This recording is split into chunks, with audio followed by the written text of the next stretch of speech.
ഉച്ചയ്ക്ക് ഒരു 2 മണി ആയപ്പോൾ തുടങ്ങിയതാട്ടോ ഇരുട്ട് കുത്തലും ഇടിവാളൊക്കെ ആയിട്ട്. വൈകുന്നേരം ആയപ്പോഴും നല്ല മഴയായി പെയ്തു. ഈ സമയത്താണ് കുളി കഴിഞ്ഞത്. ഞങ്ങൾ നേരെ കൊടുങ്ങല്ലൂർക്കാണ് വിട്ടത്. കുറച്ച് ഷോപ്പിങ്ങും കാര്യങ്ങളൊക്കെ ഉണ്ട്. അത് എന്തിനു വേണ്ടിയിട്ടുള്ളതെന്ന് വെച്ചിട്ടുണ്ടെങ്കിൽ നമുക്കൊരു ഗൂഗിളിൽ മീറ്റപ്പ് വരുന്നുണ്ട് കേട്ടോ, അഫിലിയേറ്റ് പ്രോഗ്രാമിന്റെ ഭാഗമായിട്ട്. അതിന് വേണ്ടിയിട്ട് എന്നെ അഞ്ജുനെ ഇൻവൈറ്റ് ചെയ്തിട്ടുണ്ട്. അപ്പോൾ കുറച്ച് സാധനങ്ങൾ മേടിക്കാൻ വന്നതാണ്. ഡ്രസ്സൊക്കെ നമ്മൾ നേരത്തെ ഓൺലൈനിൽ എടുത്ത് വെച്ചിട്ടുണ്ട് കേട്ടോ. അപ്പോൾ ആദ്യം തന്നെ പോയിട്ട് ചെരുപ്പ് മേടിച്ചു. ഞാൻ ഷൂ ആണ് മേടിച്ചത്. അഞ്ജുന് ചെരുപ്പ് മേടിച്ചു, ഒരു ഹീൽസ് മേടിച്ചു. അത് കഴിഞ്ഞ് ഞങ്ങൾ വളാമല സമയമൊക്കെ നോക്കാൻ വന്നു. ഗോൾഡ് ഒന്നും ഇട്ട് പോകണ്ടെന്ന് വിചാരിച്ചിട്ട്.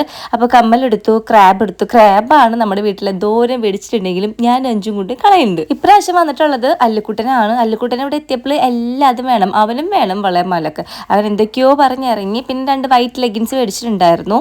അങ്ങനെ ഷോപ്പിംഗ് കാര്യങ്ങളൊക്കെ കഴിഞ്ഞിട്ടുണ്ട്. നമ്മൾ നേരെ പോയത് ഫുഡ് കഴിക്കാനാണ്. അല്ലുക്കുട്ടൻ ചെറിയൊരു വാശിയിലാണ്. അവന് മഞ്ച് വേണ്ട, വേറെ മിഠായി വേണമെന്നുണ്ട്. അപ്പം നിഖിൽ ചേട്ടനാണെങ്കിൽ സമ്മതിക്കുന്നില്ല, അവൻ ഈ മിഠായി തിന്നാൽ മതി.